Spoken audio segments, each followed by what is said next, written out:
欢迎收看《梦幻厨房》，在我家，我是瑞玲 Vivian。今天要和大家分享如何在家做出好吃的9份芋圆地瓜圆。到底要准备哪些材料呢？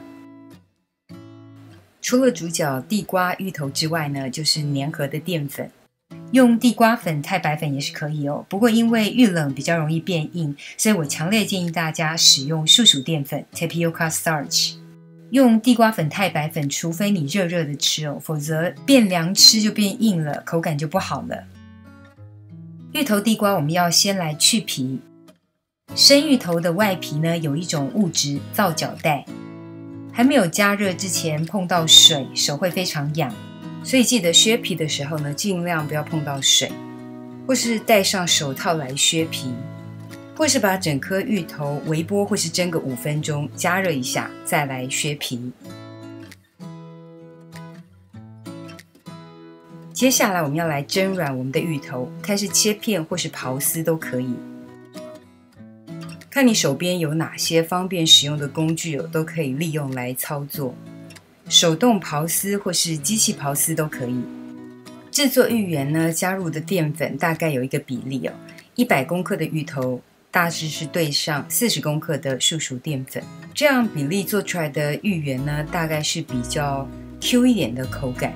如果喜欢口感软一些的话呢，就要减低粉类的比例。但是有个最低的用量，就是100公克的芋头对上20公克的树薯淀粉。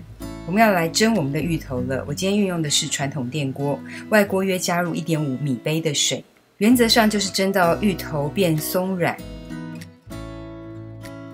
芋头一蒸软，我们就要立即取出来操作。趁热操作呢，粉跟芋头才会结合在一起。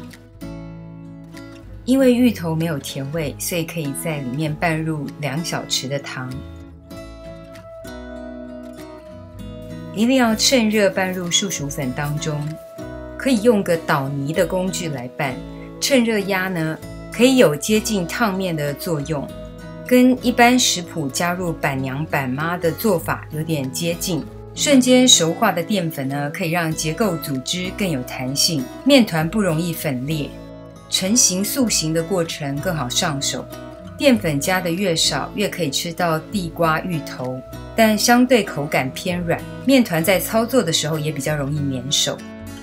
建议新手朋友可以先按照我的比例操作一次，再依照成品的口感来微调修正材料的比例。稍微拌成碎面片状，温度降低之后，我们就要来揉匀它咯。原则上揉匀成面团就可以。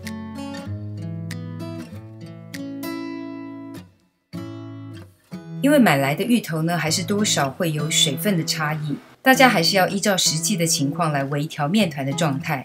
面团看起来比较干燥的话呢，可以加上些许的热水。如果面团整个非常湿软的话呢，可以加上些许的树薯淀粉。原则上就是揉捏到像影片这样柔软有弹性的状态。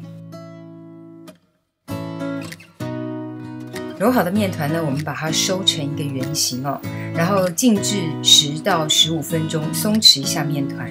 松弛的过程呢，会让面团更好操作。准备来分割整形面团咯。这个是我家小朋友最喜欢的部分了。玩面团比玩粘土更好玩，只要不要做得过大难煮熟透，想做什么形状就做什么形状。不过记得在塑形的过程不要过度的施压要用按压的方式。如果一昧的施压呢，面团很容易粉碎。没有使用到的面团也要尽量避免干燥。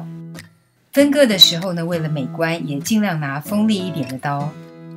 如果用不利的切面刀，切口很容易变形。当然不介意的朋友呢，就直接揉成圆球状就可以。完成好的粉圆地瓜圆，可以在表面撒上些许的淀粉防粘黏。这个是切割成方形的做法。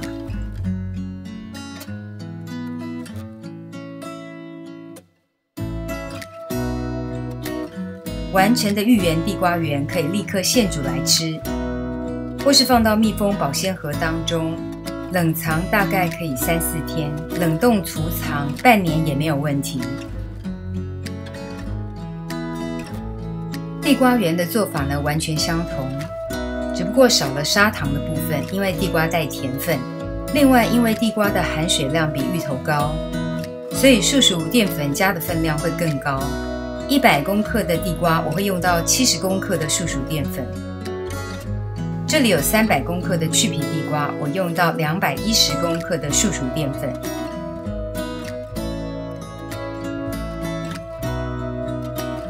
刚开始看到的是干燥的碎面片状，之后揉捏在一起就可以顺利成团了。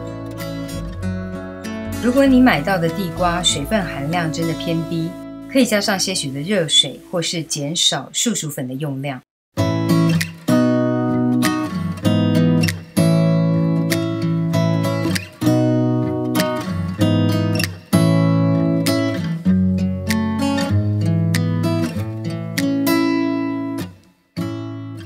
如果想玩混色面团的朋友，也可以取不同颜色的面团混拌在一起。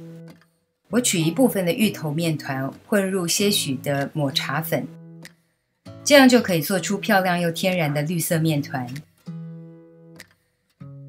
取不同的2色面团，大致揉捏揉合一下就可以。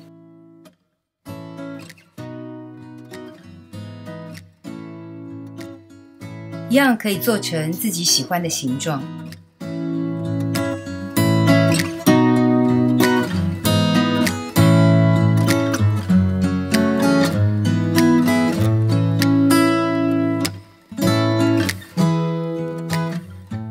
完成的芋圆地瓜圆建议吃多少煮多少，吃不完的冷冻保存就可以。煮的时候用热水加热比较快哦。煮到水大滚之后呢，就可以加入芋圆地瓜圆。担心黏底就稍微的搅拌一下。盖上锅盖，稍微焖煮2-3分钟。开盖后可以发现芋圆地瓜圆再次的滚沸，再次点入些许的冷水。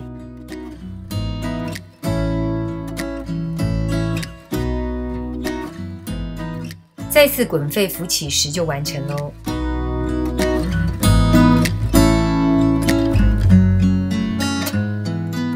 捞起的芋圆地瓜圆不必特别冰镇，直接拌入砂糖或是冰糖或是蜂蜜。这样的做法可以把糖分蜜入地瓜圆、芋圆当中。除了好吃以外呢，也可以防止芋圆地瓜圆互相粘连在一起。另外，糖的甜度高，也可以顺道防腐。因为这类的淀粉会有遇冷变硬的问题，所以不建议放入冷藏室当中。记得做好的生的呢，放冷藏冷冻。想吃的时候现煮是最好吃的。这个就是今天为大家示范的9份芋圆地瓜圆。还喜欢今天的食谱分享吗？别忘了按赞加订阅哦。有任何其他想学的食谱，也欢迎留言给我。如果Vivian会的话，会尽量拍成影片分享给大家。耶稣爱你，我也爱你。梦幻厨房在我家，我们下次见喽，拜拜。People are talking me down, beautiful woman. You try to tell me what's right, the road gets longer. You turn all grey into white. Oh.